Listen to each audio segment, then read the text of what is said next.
One nation one election को लेकर Bihar BJP के प्रदेश अध्यक्ष दिलीप जायसवाल ने बयान देते हुए कहा कि सबसे ज्यादा फायदा देशवासियों को होगा कि लाखों करोड़ रुपए का खर्च बचेगा। राजनीतिक पार्टी के नेता सालों भर चुनाव भी लड़वाते रहते हैं। सभी दल के नेताओं को सिर्फ एक ही काम रहता है, इलेक्शन लड़ाओ। इस कारण तीखा प्रहार भी एक दूसरे पर करते हैं। इसीलिए वन नेशन वन इलेक्शन आएगा तो सभी सरकार स्थिर होकर अपना काम कर पाएंगी। इस दौरान उन्होंने तेजस्वी यादव पर भी हमला बोला। वन नेशन वन इलेक्शन को लेकर के आज बिल लाया जाएगा। देखिए, प्रधानमंत्री नरेंद्र मोदी जी के नेतृत्व में हमने देश से जो वादा किया था वो सभी वादा हम पूरा कर रहे हैं।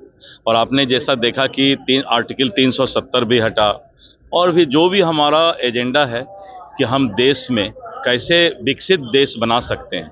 One nation one election bill आने से सबसे बड़ा फायदा देशवासी को होगा कि लाखों करोड़ रुपए का खर्च बचेगा पूरे देश में। दूसरा, पॉलिटिकल लीडर सालों भर इलेक्शन ही लड़वाते रहते हैं। सभी दल के नेताओं को जो है सिर्फ एक ही काम रहता है, इलेक्शन लड़ाओ, इलेक्शन लड़ाओ। और इलेक्शन होने के चलते आपस में एक दूसरे पर तीखा प्रहार भी होता है, एक दूसरे का शिकवा शिकायत भी होता है, सब आपस में लड़ते ही रहते हैं। अगर वन नेशन वन इलेक्शन होगा तो आदमी 5 साल पूरे देश में, चाहे वो प्रदेश में हो चाहे देश में हो, सभी सरकार स्थिर होकर अपना काम कर पाएगी। इसलिए वन नेशन वन इलेक्शन इस देश के लिए मील का पत्थर साबित होगा। विपक्ष को ऐसा महसूस होता है कि हम विपक्ष है यानी विरोध करना है, बस इतना ही। जब उसको एहसास होगा तो वो सभी लोग स्वागत करेंगे। तेजस्वी यादव जो है महिलाओं को 2500 रुपए देने की बात करे सरकार भी बनाएंगे 25। उनका दावा है कि ये मैजिक साबित होगा हमारे। ऐसा है ना कि पूरे देश में एक फोबिया हो गया है।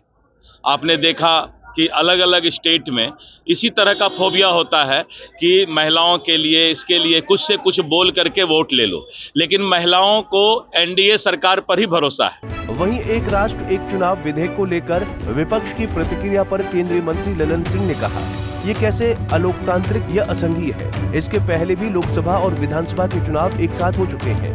पहले से यही परंपरा थी, लेकिन प्रधानमंत्री नरेंद्र मोदी की सरकार ने इसे कानूनी रूप दिया ताकि ये बाध्यता न हो। एक बार अगर देश में चुनाव होंगे तो इसके कई लाभ होते हैं। महीनों चुनाव चलता है, सारी कानून व्यवस्था खत्म हो जाती है। ये कैसे एंटी डेमोक्रेटिक है, कैसे एंटी फेडरलिज्म है।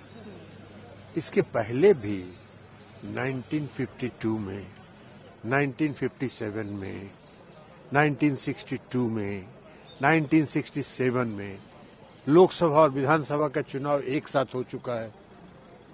कि पहले से ही ये परंपरा थी। हाँ, प्रधानमंत्री मोदी जी की सरकार ने इसको कानूनी रूप दिया ताकि ये बाध्यता हो जाए, क्योंकि उसके बाद की जो परंपरा हुई, जो मध्यावधि चुनाव ये वो, इसके कारण वो पूरा चेन गड़बड़ा गया। तो इसलिए और कई फायदे होते हैं। एक बार अगर देश में चुनाव होगा तो कई लाभ होता है। देखिए, पूरे देश का पैरामिलिट्री, पूरे स्टेट एडमिनिस्ट्रेशन की पुलिस चुनाव में व्यस्त हो जाती है।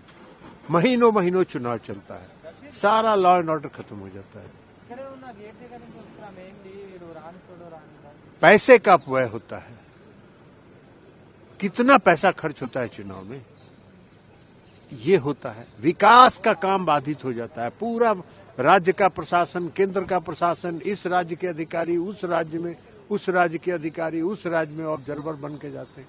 पूरा विकास का काम ठप हो जाता है। तो इसलिए आदरणीय प्रधानमंत्री नरेंद्र मोदी जी ने इसको कानूनी रूप देने का काम किया, और न ही कहीं से यह